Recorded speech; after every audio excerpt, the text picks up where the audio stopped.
For ऑटिझममध्ये मुलांना या पद्धतीने जर तुम्ही गाईड करत असाल, तर तुम्ही यामध्ये पालकांना पण गाईडन्स करता, तर त्याची इतकी काय गरज आहे? म्हणजे पालकांना तुम्ही कोणत्या पद्धतीने काय असं हे करता, गाईडन्स करता? किती सुंदर प्रश्न विचारतेस तू एका मागोमाग एक हर्षाली.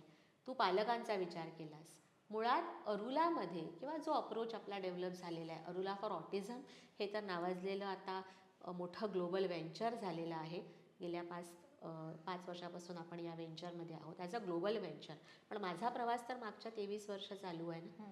तर गोष्ट अशी आहे की इथे मुलांना 1:1, आता इथे आपण थोडंसं ना कन्व्हेन्शनल थेरपीजबद्दल बोलूया की थेरपीज काय असतात. तू ऐकलंस थेरपीजबद्दल ऑटिझमच्या?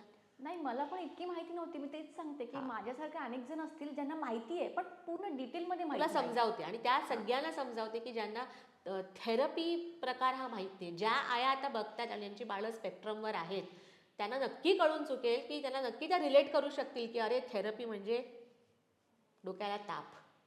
काय गोष्ट असते याच्यामध्ये की या थेरपीज, एकदा तुझं बाळ कळलं की ऑटिझम स्पेक्ट्रमवर आहे की त्याला रेकमेंड केल्या जातात. आता मी नावं घेतली मगाशी तशी, सगळ्या थेरपीज रेकमेंड केल्या जातात. या थेरपीजमध्ये काय असतं की एक थेरपिस्ट असते, ती एक पर्टिक्युलर वेळ देते तुम्हाला की या वेळेत तुमचं सेशन असेल बाळाचं, मग मुलाला घेऊन यायचं आणि ते सेशन असेल ते अर्धा तास 1 तास वगैरे चालेल. अशा पद्धतीने 1 तासभर सेशन घेतलं जातं. कसं जातं की आता आपण बसतोय त्या खोलीसारखं तशी क्लोज्ड रूम आहे. टेबल टॉप ॲक्टिव्हिटी म्हणजे टेबलावर काही विशेष, सगळ्यात जास्त म्हणजे जो फोलपणा आहे यातला की ते वापरलेले materials, it is all unnatural and compelled visual seeking. म्हणजे छोट्या छोट्या बाळांना, छोट्या छोट्या मुलांना शिकवण्यासाठी फ्लॅश कार्ड्सचा वापर केला जातो. कार्ड्स दाखवले जातात. मला जर त्याला आंबा दाखवायचा असेल तर मी तो आंबा नाही, तो त्याला मी कार्ड दाखवणार की हे आंबा, दिस इज मँगो. एवढंच काय, त्या आई आणि बाबा दाखवायला पण कार्ड दाखवलं जातं. म्हणजे त्याला एक्सेसिव्ह व्हिज्युअल स्टिम्युलेशन्स मिळत राहतात तिथे. तर ते मूल नक्कीच ते एन्जॉय करत नाही. कुठलं मूल जगातलं एन्जॉय करेल टेबलवर बसणं, बाजूला समोर कोणतरी शिकवतंय आणि 1-1 तास बसून त्याला रिस्पॉन्ड करत राहणं? कुठल्या बाळाला आवडेल? का नॉर्मल बाळं अशी वाढतात, अशी शिकतात? अजिबात नाही. मग या मुलांसाठी असा दुसरा नियम का? तर या पद्धतीने हे फ्लॅश कार्ड्स दाखवणं, मॅचिंगचे ऑब्जेक्ट्स करणं, पझल सॉल्विंग करणं, blocking, then block building, then sorting, matching, अशा ॲक्टिव्हिटीज करून या थेरपीज केल्या जातात. आणि त्या थेरपीजचा जो आउटकम आहे तो म्हणजे मी मगाशी म्हटल्याप्रमाणे रोबॉटिक वे ऑफ डेव्हलपमेंट. यामध्ये स्पीच डेव्हलप होत नाही. तर यामध्ये काय होतं की ती क्लिनिशियन म्हणजे थेरपिस्ट अशी कमांडिंग पोझिशनमध्ये असते की ती करवून घेते. पण ज्या ठिकाणी जी आई त्या बाळाबरोबर 24 तास राहते, ती सगळं काही करते, त्याला वाढवतीये, तिला मात्र बाजूला ठेवलं जातं किंवा इन्व्हॉल्व केलं जातं टू सम एक्सटेंट.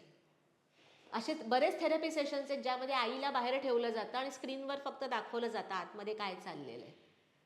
आणि ते कधी कधी तेही दाखवलं जात नाही. फक्त बाळाला घेऊन थेरपिस्ट आज जातात आणि थेरपी केली जाते आणि आई बाहेर बसून वाट बघत असते की काय. ते बाहेर आतमध्ये मूल ओरडतं, रडतं, ते आरडाओरडा करतं, हे सगळं आई ऐकत असते बाहेर. पण तिचा नाईलाज असतो, कारण ह्या थेरपीज डॉक्टरांनीच सांगितल्या आहेत ना केल्या पाहिजेत म्हणून. नाईलाजाने ती आणि लाचारपणे त्या गोष्टी त्या फॉलो करते की तिला कळत असतं की याच्यातून काही डेव्हलपमेंट होत नाही आहे, माझं मूल वाढत नाही आहे. ते घरी गेल्यानंतर पहिले पाढे 55, काहीही होत नाही आहे फरक, मला माझ्याजवळ ते 1 सेकंद बसत नाही आहे. पण तिला ते गायडन्स मिळत नाही. आणि इथेच अरुला स्टँड्स डिफरंटली. अरुला हा जगातला मी म्हणेन मोस्ट युनिक आणि मोस्ट प्रॉमिसिंग अप्रोच आहे की यामध्ये पूर्णपणे आईला टार्गेट केलं जातं, अर्थात बाबांना सुद्धा. पण मी म्हटल्याप्रमाणे इथे 2 स्टेटमेंट्स मी फार क्लिअरली मेन्शन करते की बाळाचं घर is the best therapy centre. Best therapy centre असतं बाळासाठी त्याचं घर. आणि या जगातली सगळ्यात बेस्ट थेरपिस्ट त्याच्यासाठी असते, ती म्हणजे त्याची आई.